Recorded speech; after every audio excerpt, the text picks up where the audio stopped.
Assalamualaikum warahmatullahi wabarakatuh. Selamat pagi anak-anak. Apa kabarnya hari ini? Alhamdulillah sudah pada sarapan semua ya? Oh belum? Besok harus sudah sarapan ya, karena sarapan itu penting untuk menjaga stamina tubuh kita. Nah, sebelum pembelajaran, Bu Guru mau tanya, apakah ada yang tidak masuk hari ini? Alhamdulillah, masuk semua ya, pinter. Baiklah, silahkan ketua kelas untuk memimpin doa bersama. Bismillahirrahmanirrahim. Baiklah, silahkan anak-anak buka bukunya. Kita akan belajar sejarah kebudayaan Islam. Siapa yang masih ingat minggu lalu kita belajar tentang apa? Iya, pintar, tentang sebab-sebab dan peristiwa Fathu Makkah.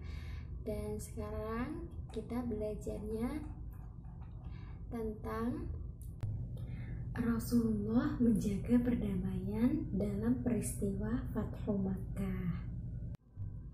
Siapa yang tahu apa yang dilakukan oleh Rasulullah untuk menjaga perdamaian dalam peristiwa Fathu Makkah?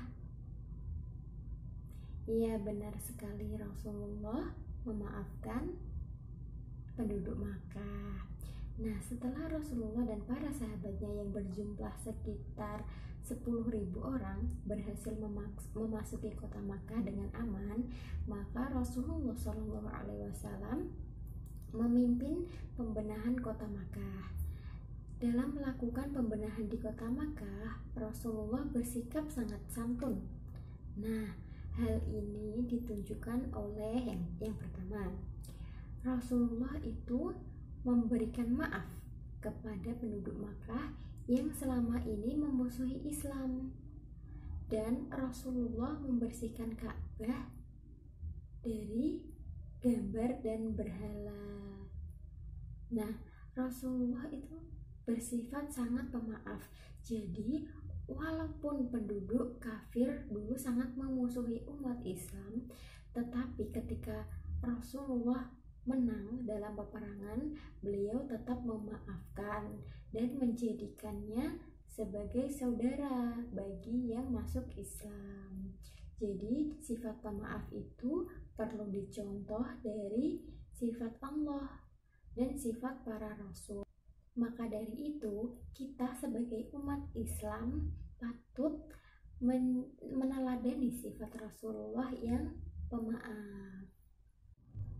Nah, tahukah kalian apa yang dilakukan kafir Quraisy selama mereka menguasai Makkah? Tidak ada yang tahu. Nah, dibuka bukunya. Mereka, kafir Quraisy, mengotori Ka'bah dengan berbagai macam berhala.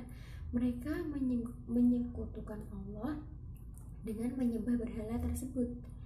Mereka menghina kemuliaan Ka'bah. Karena itu Rasulullah dan para sahabatnya segera membersihkan berhala dari Ka'bah. Pada saat itu Ka'bah kotor sekali. Ada banyak-banyak coretan, dan di luarnya itu terdapat banyak berhala yang tadinya disembah oleh kafir Quraisy. Tapi setelah kemenangan Rasulullah, maka Rasulullah dan para sahabat membersihkan Ka'bah dan mengembalikan kemuliaan Ka'bah. Nah, setelah membersihkan Ka'bah, maka sahabat Bilal mengumandangkan azan di atas Ka'bah. Selain itu, Rasulullah menjaga kehormatan penduduk Mekah. Nah, setelah peristiwa kemenangan atas kota Mekah tersebar luas ke seluruh dunia Arab.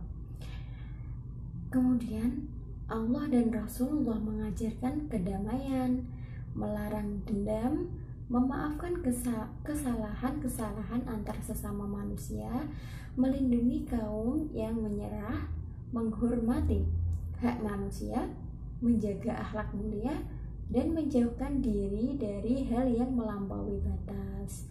Nah, Rasulullah benar-benar menjaga kehormatan penduduk Makkah, penduduk yang tertaklukkan diperlakukan dengan santun, sehingga menunjukkan kemuliaan ajaran Islam. Setelah berakhirnya peperangan, maka kaum muslimin diperintahkan melakukan dakwah di Makkah dengan damai. Kaum muslimin membangun peradaban Islam di Makkah dengan menekankan ukhuwah Islamiyah, kedamaian, keadilan, musyawarah, saling menyayangi dan menolong, serta melindungi sesama.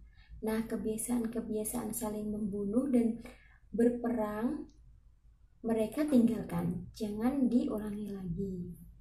Kemudian Makkah memulai hidup baru di bawah panji-panji Islam dan sinaran hidayah dari Allah Subhanahu wa Ta'ala. Penduduk Mekah pun tidak lagi memusuhi Islam. Sebaliknya, Islam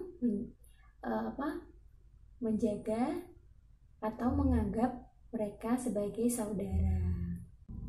Nah, begitulah cara Rasulullah menjaga perdamaian dari peristiwa Fathu Makkah. Anak-anak sudah paham? Alhamdulillah. Jadi kita sebagai umat Islam harus menyontoh teladan yang telah dilakukan oleh Rasulullah. Seperti contoh memaafkan apabila teman kita berbuat salah. Dan kita juga begitu, tidak boleh membenci, tidak boleh memusuhi, dan saling tolong-menolong. Baiklah anak-anak, ada yang ingin ditanyakan? Tidak? Wah, sudah paham semua ya? Alhamdulillah. Kemudian bisa dibuka halaman selanjutnya, itu nanti tugasnya dikerjakan, dibuat PR di rumah. Nah, untuk pembelajaran hari ini kita cukupkan. Marilah kita membaca hamdalah bersama-sama. Alhamdulillahirabbil alamin. Wassalamualaikum warahmatullahi wabarakatuh.